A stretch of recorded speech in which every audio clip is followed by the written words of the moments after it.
Yeah, you can call me lover boy. They say I throw my heart around, and you can be my lover girl. I'll pick you up, drive you around. I'll show you how to fall in love. Baiklah, saya akan menjelaskan. Yang pertama itu ada pasal 42, penyusunan dokumen AMDAL dan dokumen RKL-RPL sebagaimana dimaksud dalam pasal 41 ayat 2 dilakukan dalam jangka waktu. Yang pertama ada kategori A, paling lama itu 180 hari, kategori B, paling lama 120 hari, dan kategori C itu paling lama 60 hari. Dalam hal penyusunan dokumen AMDAL dan dokumen RKL-RPL bersifat sangat kompleks. Jangka waktu penyusunan dapat dilakukan lebih lama dari jangka waktu kategori A. Penambahan waktu penyusunan sebagaimana dimaksud pada ayat 2 dilakukan berdasarkan permohonan penanggung jawab usaha atau kegiatan. Pada pasal 43, penanggung jawab usaha atau kegiatan mengajukan dokumen AMDAL sebagaimana dimaksud pada pasal 39 dan dokumen RKL-RPL sebagaimana dimaksud dalam pasal 40 melalui sistem informasi dokumen lingkungan hidup kepada Menteri, Gubernur, atau Bupati Wali Kota. Pengajuan dokumen AMDAL dan dokumen RKL-RPL sebagaimana dimaksud pada ayat 1 harus dilengkapi dengan persetujuan teknis. Persetujuan teknis sebagaimana dimaksud pada ayat 2 terdiri atas pemenuhan baku mutu air limbah, pemenuhan baku mutu emisi, pengelolaan limbah B3, atau analisis mengenai dampak lalu lintas. Pada pasal 44, dokumen AMDAL dan dokumen RKL-RPL sebagaimana dimaksud dalam pasal 43 dilakukan penilaian oleh Menteri, Gubernur, Bupati, dan Wali Kota. Penilaian sebagaimana dimaksud pada ayat 1 dilakukan melalui tahapan. Yang pertama ada penilaian administrasi dan yang kedua itu penilaian substansi. Penilaian administrasi sebagaimana dimaksud pada ayat 2 huruf A meliputi kesesuaian lokasi rencana usaha kegiatan dengan rencana tata ruang, persetujuan awal terkait rencana usaha atau kegiatan, persetujuan teknis, tanda bukti registrasi lembaga penyedia jasa penyusunan AMDAL, kebahasan tanda bukti sertifikasi kompetensi penyusunan AMDAL, dan kesesuaian sistematika dokumen AMDAL. Penilaian substansi sebagaimana dimaksud pada ayat 2 huruf B meliputi uji tahap proyek, uji kualitas kajian dokumen AMDAL dan dokumen RKL-RPL, persetujuan teknis, dan yang kelima itu ada dalam hal hasil penilaian substansi sebagaimana dimaksud pada ayat 2 huruf B terdapat dampak lingkungan hidup yang tidak dapat dikelola dan harus dilakukan perubahan persetujuan teknis. Harus mendapat persetujuan dari kementerian, lembaga pemerintah, kementerian, atau organisasi perangkat daerah yang berwenang. Nah, pada pasal 45, penilaian substansi sebagaimana dimaksud dalam pasal 44 ayat 4 dilakukan melalui rapat tim uji kelayakan lingkungan hidup secara tatap muka langsung atau dalam jaringan. Dalam hal rencana usaha atau kegiatan kompleks dan melibatkan banyak pihak, rapat sebagaimana dimaksud pada ayat 1 dapat dilaksanakan lebih dari satu kali. Dalam melakukan penilaian substansi, bagaimana pada ayat 1, tim uji kelayakan lingkungan hidup melibatkan pihak. Yang pertama ada masyarakat, yang kedua ahli terkait dengan rencana, dampak usaha, yang ketiga itu ada instansi sektor penerbit persetujuan awal dan persetujuan teknis, yang keempat instansi pusat, provinsi, dan kabupaten, yang kelima ada masyarakat pemerhati lingkungan hidup atau masyarakat yang berkepentingan lainnya yang telah menyampaikan saran, pendapat, dan tanggapan. Selanjutnya dalam penilaian substansi, tim uji kelayakan lingkungan hidup dapat melibatkan masyarakat sebagaimana dimaksud pada ayat 3 huruf E dalam kondisi tidak diperoleh saran, pendapat, dan tanggapan. Hasil penilaian substansi, tim uji kelayakan lingkungan hidup disusun dalam berita acara rapat yang membuat informasi. Yang pertama itu ada dokumen AMDAL, yang kedua ada dokumen AMDAL dan RKL-RPL yang memerlukan perbaikan.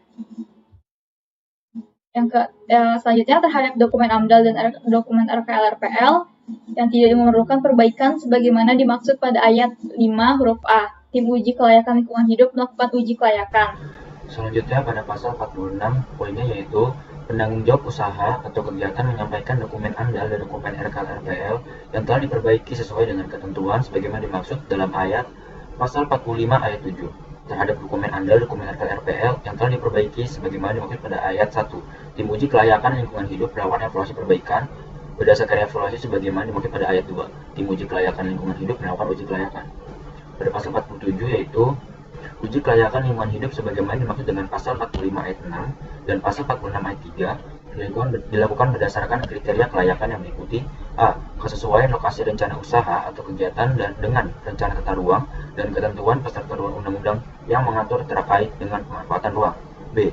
Kesesuaian rencana usaha atau kegiatan dengan kebijakan di bidang pelindungan dan pengelolaan lingkungan hidup serta sumber daya alam yang diatur dalam peraturan perundang-undangannya. C. Rencana usaha atau kegiatan tidak mengganggu kepentingan pertahanan keamanan. D. Perkiraan secara cermat mengenai besaran dan sifat penting dampak dari aspek biofisik, kimia, sosial, ekonomi, budaya, tata ruang, dan kesehatan masyarakat pada tahap prakonstruksi, konstruksi, operasi, pasca operasi, usaha dan kegiatan. E. Harus evaluasi secara holistik terhadap seluruh dampak penting sebagai salah satu kesatuan yang saling terkait, saling mempengaruhi sehingga diketahui pertimbangan dampak penting yang bersifat positif dengan yang bersifat negatif. F. Kemampuan penanggung jawab usaha atau kegiatan atau pihak terkait bertanggung jawab secara cemerlang mengulangi dampak penting negatif yang ditimbulkan dari usaha atau kegiatan yang dirancang untuk pendekatan teknologi, sosial, dan kelembagaan. G. Rencana usaha dan atau kegiatan tidak mengganggu nilai-nilai sosial pandangan masyarakat. H. Rencana usaha atau kegiatan tidak akan mempengaruhi atau mengganggu ekologis merupakan entitas atau spesies kunci memiliki nilai penting secara ekologi, memiliki nilai penting secara ekonomi, dan memiliki nilai penting secara ilmiah. I. Rencana usaha atau kegiatan tidak menimbulkan gangguan terhadap usaha atau kegiatan yang telah berada di sekitar rencana usaha atau kegiatan. J. Tidak dilampaui daya dukung dan daya tampung lingkungan hidup dari lokasi rencana usaha atau kegiatan. Dalam hal tersebut, perhitungan daya dukung dan daya tampung lingkungan hidup yang dimaksud berdasarkan hasil uji kelayakan sebagaimana dimaksud pada ayat 1. Tim uji kelayakan lingkungan hidup menyampaikan rekomendasi kepada menteri, gubernur, atau bupati atau wali kota sesuai dengan kewenangannya. Lalu, rekomendasi sebagaimana yang dimaksud pada ayat 2 berupa A. Rekomendasi kelayakan lingkungan hidup atau B. Rekomendasi ketidaklayakan lingkungan hidup.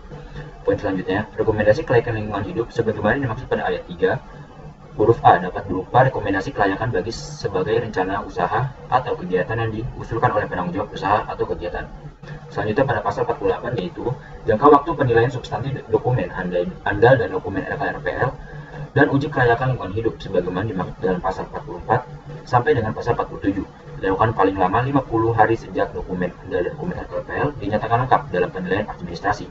Jangka waktu sebagaimana dimaksud pada ayat 1 termasuk jangka waktu perbaikan dokumen ANDAL dan dokumen RKRPL dalam penilaian substansi oleh penanggung jawab usaha atau kegiatan. 49. Pada pasal ini, terdapat 7 poin dijelaskan. Antara lain, poin pertama menjelaskan bahwa Menteri Gubernur ataupun Bupati dan Wali Kota memiliki kewenangan untuk menetapkan surat keputusan kelayakan lingkungan hidup jika rencana atau kegiatan dinyatakan layak lingkungan hidup. Dan jika apabila rencana usaha atau kegiatan tersebut dinyatakan tidak layak lingkungan hidup, maka Menteri, Gubernur, ataupun Bupati dan Wali Kota juga berwenang menetapkan surat keputusan ketidaklayakan lingkungan hidup. Poin kedua, rekomendasi hasil uji kelayakan yang telah diterima, baik berupa surat keputusan kelayakan lingkungan hidup ataupun surat keputusan ketidaklayakan lingkungan hidup, ditetapkan dalam jangka waktu paling lama 10 hari kerja. Poin ketiga, surat keputusan kelayakan lingkungan hidup yang ditetapkan merupakan bentuk persetujuan lingkungan serta merupakan prasyarat penerbitan perizinan berusaha atau persetujuan pemerintah. Poin keempat, persetujuan pemerintah yang dimaksud pada ayat 3 sebelumnya diterbitkan sesuai dengan ketentuan peraturan perundang-undangan. Poin kelima, perizinan berusaha atau persetujuan pemerintah sebagaimana dimaksud pada ayat 4 merupakan dasar pelaksanaan pengawasan usaha atau kegiatan. Poin keenam, pada poin ini menjelaskan terkait surat keputusan kelayakan lingkungan hidup yang memuat 7 bagian dari bagian A hingga bagian D, di mana bagian A menjelaskan bahwa dasar ditetapkannya keputusan kelayakan lingkungan hidup berupa rekomendasi hasil uji kelayakan dari tim uji kelayakan lingkungan hidup. Bagian B, identitas penanggung jawab usaha atau kegiatan sesuai dengan identitas yang tertulis dalam perizinan berusaha atau persetujuan pemerintah, di mana meliputi nama usaha atau kegiatan, jenis usaha atau kegiatan, nama dan jabatan penanggung jawab usaha atau kegiatan, alamat kantor, serta lokasi usaha atau kegiatan. Bagian C, lingkup rencana usaha atau kegiatan di mana telah disetujui untuk dilakukan, baik dari kegiatan utama maupun kegiatan pendukung.